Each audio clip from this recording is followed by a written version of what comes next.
पाकिस्तान की आतंकी गतिविधियों को एक्सपोज करना, यानी कि आप ये भी कह सकते हैं कि पहलगाम हमले के बाद से अगले 15 दिन तक भारत पाकिस्तान को डिप्लोमेटिक डंडा करने से लेकर उसके लिए एक प्रॉपर मिलिट्री एक्शन प्लान करता है। कंप्लीट होने में समय लगता है केवल 23 से 25 मिनट। इसमें करीब 100 से अधिक आतंकियों को एलिमिनेट किया जाता है। वहीं दूसरी तरफ पाकिस्तान की शेलिंग में हमारे कुछ सिविलियन की जान जाती है और कई लोग घायल भी होते हैं। और भारत पहले ही स्पष्ट कर चुका था कि अगर पाकिस्तान ने हमारी तरफ कोई जवाब कार्रवाई करने की प्रयास किया तो हम उसका जवाब बराबर से देंगे।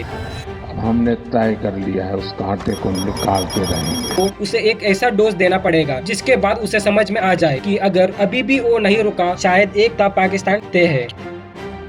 22 अप्रैल 2025 ये उन तारीखों में से एक है जिससे भारत के लोगों ने ना कभी भूल सकते हैं ना कभी माफ कर सकते हैं, क्योंकि इस दिन पाकिस्तान के हेवीली आर्म्ड आतंकियों ने पहलगाम के बसराना घाटी में 26 इनोसेंट सिविल की जान ली थी। पाकिस्तान के आतंकी संगठन लश्कर की प्रॉक्सी TRF ने। हालांकि इस हमले की अंजाम देने के बाद पाकिस्तान की जो अथॉरिटीज है वो ये तो जानती थी कि भारत इसका जवाब जरूर देगा, लेकिन शायद उन्होंने और उनके साथ साथ पूरी दुनिया को भी इस बात की बिल्कुल भी उम्मीद नहीं थी। इस बार भारत की जवाब केवल LOC या पाकिस्तान के आसपास के क्षेत्रों तक सीमित नहीं रहने वाला है, बल्कि वो रावलपिंडी और सरगोदा जैसे पाकिस्तान के हाईली सेंसिटिव डिफेंस एरिया तक भी पहुंचेगा। बस फिर क्या था, पहलगाम हमले के ठीक 2 सप्ताह बाद भारत ने एक ऐसा कार्रवाई करी जिसमें सिर्फ 4 दिन और to be precise just 88 hours में भारत की फोर्सेस ने so called nuclear arm state को घुटनों पर आने के लिए मजबूर कर दिया।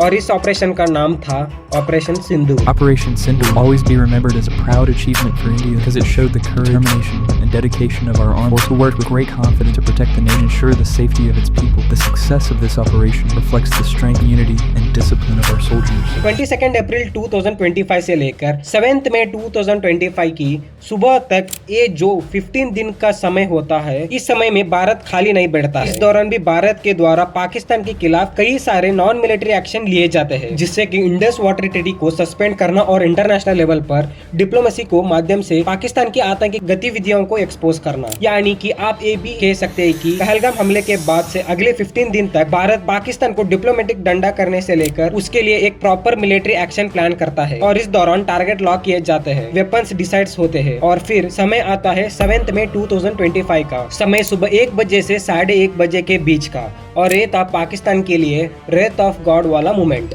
भारत के टारगेट्स होते हैं जैशे लश्कर और हिजबुल्लाह मुजाहिदीन के 9 मेजर आतंकी कैंपस। मैं कर्नल सोफिया कुरैशी और मेरे साथ विंग कमांडर व्योमिका सिंह आज आपको 6 से 7 मई 2025 इस कार्रवाई में 9 टेररिस्ट कैंप्स को टारगेट किया गया और पूरी तरह से इसे बर्बाद किया गया। पर इंडियन आर्मी और इंडियन एयरफोर्स जॉइंट ऑपरेशन के माध्यम से स्ट्राइक करते हैं और इन 9 आतंकी कैंपस में से 2 कैंपस पाकिस्तान की बहुत ही डीप टेरिटरी में होते हैं, जैसे कि बहवलपुर में स्थित जैसे कि हेडक्वार्टर्स मरकज सुभान अल्लाह और मुर्किद में स्थित लश्कर के हेडक्वार्टर मरकज तैयबा। जो बहवलपुर वाला कैंप होता है वो अंतर्राष्ट्रीय सीमा से लगभग 100 किलोमीटर अंदर होता है और वहाँ जो बाकी की 7 कैंप्स होते हैं जो सियालकोट, बरनाला, कोटली और मुजफ्फराबाद में मुख्य रूप से स्थित होते हैं, उनको टारगेट करते भारतीय सेना अपनी M9A2 एक्सकैलिबर राउंड्स और लॉयटरिंग म्यूनिटियंस का इस्तेमाल करके। और इस ऑपरेशन को कंप्लीट होने में समय लगता है केवल 23 से 25 मिनट। इसमें करीब 100 से अधिक आतंकियों को एलिमिनेट किया जाता है। 7 मई की सुबह 1:44 पर भारत ऑफिशियल प्रेस रिलीज करके कंफर्म करता है कि ऑपरेशन सिंदूर के माध्यम से इंडियन आर्म्ड फोर्सेस ने पाकिस्तान और पाकिस्तान ऑक्युपाइड जम्मू कश्मीर स्थित आतंकी इंफ्रास्ट्रक्चर्स को हिट किए हैं और 9 टारगेट हिट किए गए हैं। भारत ये भी कंफर्म करता है कि इसमें किसी भी पाकिस्तानी मिलिट्री फैसिलिटी को टारगेट नहीं किए गए और न ही कोई सिविलियन कैजुअलिटीज हुए हैं। ये केवल और केवल आतंकी कैंप्स पर की गई है। ये केवल और केवल आतंकी कैंप्स पर की गई एक बेहद ही सटीक स्ट्राइक थी जो पहलगाम में 26 इनोसेंट सिविलियन की जान लेने वाली हमला की जवाब था। और ये वो मोमेंट था जहां अगर पाकिस्तान चाहता तो और वो अगले 3 दिन का कहर से बच सकता था, जिसकी उसने शायद कल्पना भी नहीं की होगी। लेकिन जैसे कहा जाता है कि कुत्ते की पूंछ कभी सीधा नहीं होती, वैसे भी पाकिस्तान भी नहीं मानता। वो डिसाइड करता है भारत पर जवाबी कार्रवाई करने का। पाकिस्तान की जवाब कार्रवाई की शुरुआत होता है LOC के मल्टीपल सेक्टर्स जैसे पूंछ, मेंदार, राजौरी, कुपवारा, बारामुल्ला और उरी में हैवी शेलिंग के साथ। पाकिस्तान अपना मोर्टार मोटार्स और हेवीली कैलिबर आर्टिलरी राउंड की मदद से LOC के पर भारत के क्षेत्र में स्थित स्कूल को टारगेट करता है। इसी जवाब कार्रवाई में गुरुद्वार और अन्य रिलीजियस साइट्स भी हिट होते हैं। जहां एक तरफ भारत ने ऑपरेशन सिंदूर के दौरान पाकिस्तान की तरफ किसी भी सिविलियन को टारगेट नहीं किया, वहीं दूसरी तरफ पाकिस्तान की शेलिंग में हमारे कुछ सिविलियन की जान जाती है और कई लोग घायल भी होते हैं। और भारत पहले ही स्पष्ट कर चुका था कि अगर पाकिस्तान ने हमारी तरफ कोई जवाब कार्रवाई करने की प्रयास किया तो हम उसका जवाब बराबर से देंगे।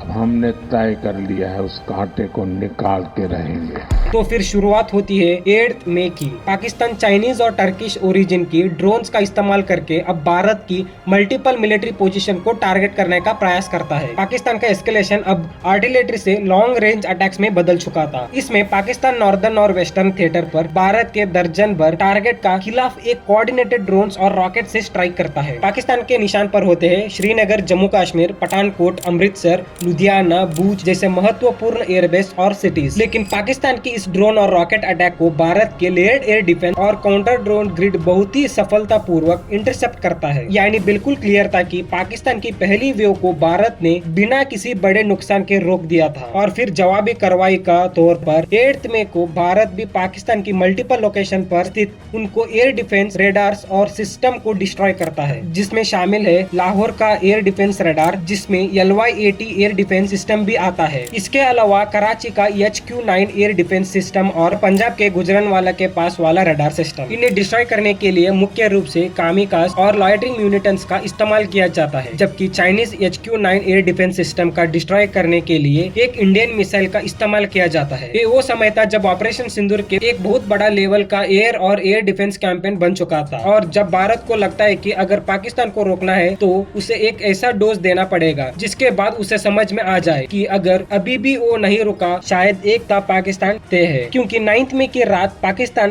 Ballistic missiles, cruise missiles, drones और आर्टिलरी का इस्तेमाल करके अपने एस्केलेशन को और तेज कर देता है। इस दौरान पाकिस्तान की एक फतेह 2 मिसाइल को सिरसा के ऊपर भारत के बराक एयर डिफेंस सिस्टम द्वारा इंटरसेप्ट किया जाता है। पाकिस्तान मिसाइल का मेन टारगेट दिल्ली बताया जाता है, लेकिन भारत के एयर डिफेंस सिस्टम उसे सफलतापूर्वक नाकाम कर देते हैं। और इस पूरा कॉन्फ्लिक्ट के दौरान भारत का S-400 air defence system Pakistan की मिसाइल और एयरक्राफ्ट को इंटरसेप्ट करने के लिए लगभग 11 बार इस्तेमाल किया गया था। जब एक फतेह सीरीज की मिसाइल को भारत का आकाश एयर डिफेंस सिस्टम भी इंटरसेप्ट करता है, और जैसे ही पाकिस्तान ने बैलिस्टिक मिसाइल्स तक का इस्तेमाल शुरू कर दिया तो बस फिर क्या था। 9 और 10 में ये वो तारीख थी जब भारत की एक सिंगल ऑपरेशन में पाकिस्तान के 11 एयरबेस पर स्ट्राइक करता है। पाकिस्तान के मिलिट्री बेसिस के खिलाफ भारत का एक एक्शन 10 मई के सुबह लगभग 2 बजे से 5 बजे तक चलता है। इसके साथ ही भारत दुनिया के ऐसा पहले देश बन जाता है जिसमें एक सिंगल ऑपरेशन में किसी न्यूक्लियर आर्म नेशन के मल्टीपल एयर बेसेस को टारगेट किए हो। भारत के इस एक्शन से पाकिस्तान एयर फोर्सेस के लगभग 20% असिस्ट डिस्ट्रॉय हो जाता है। बहुत ही अधिक मात्रा में कैजुअलिटीज होता है, विशेष रूप से बोलारी एयरबेस पर, जहां पाकिस्तान के स्क्वाड्रन लीडर उस्मान यूसुफ का भी जान चली जाती है। पाकिस्तान को अपनी कई महत्वपूर्ण फाइटर जेट्स खोने पड़ते हैं, जिसमें कई F-16, JF-17, J-10C,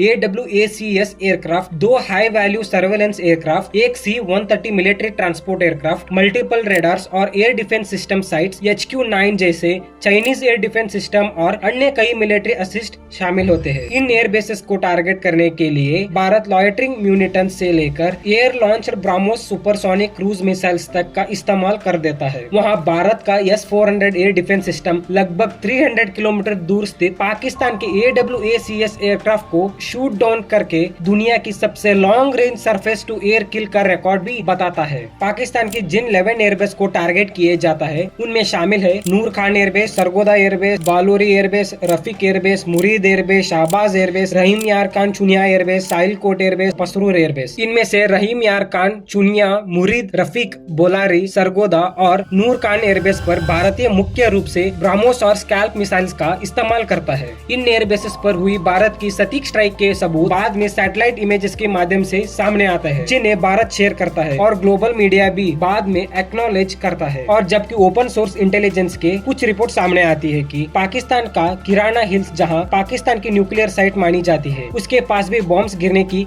कुछ वीडियो सामने आती है। हालांकि भारत के ऑफिशियल से इस बात से इनकार करते हैं कि हमें नहीं पता है कि किराना हिल्स में क्या है और हम वहां कोई स्ट्राइक नहीं किए हैं। Thank you for telling us that Kirana Hill houses some nuclear installation. We did not know about it.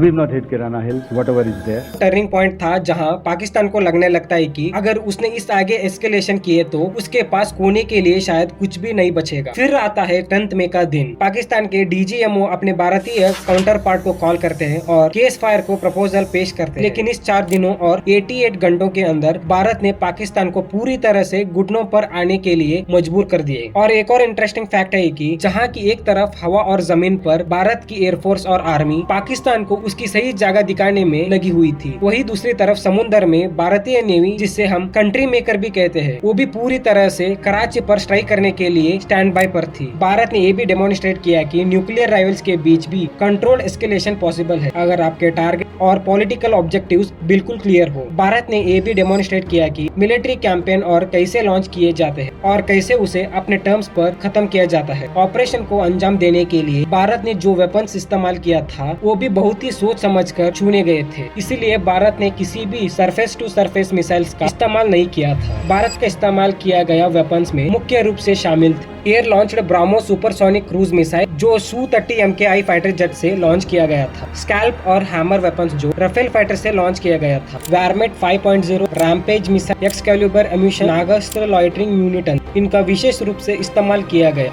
उसने दावा किया कि उसके मिलिट्री बेसिस बिल्कुल सेफ है। भारत को बहुत बड़ा नुकसान पहुंचा गया है और भारत के मल्टीपल एयरक्राफ्ट गिरा दिया गया है। लेकिन ये सारे दावे प्रोपेगेंडा साबित हुए। पाकिस्तान आज तक वो दावों को क्रेडिबल एविडेंस के साथ नहीं कर पाया और सिर्फ एडिटेड पिक्चर और वीडियो शेयर किए गए। और अब लगभग 1 साल पूरा हो चुका है ऑपरेशन सिंदूर। अगर आपको ये वीडियो पसंद आए तो लाइक और शेयर करना। मिलते हैं अगली वीडियो में। धन्यवाद।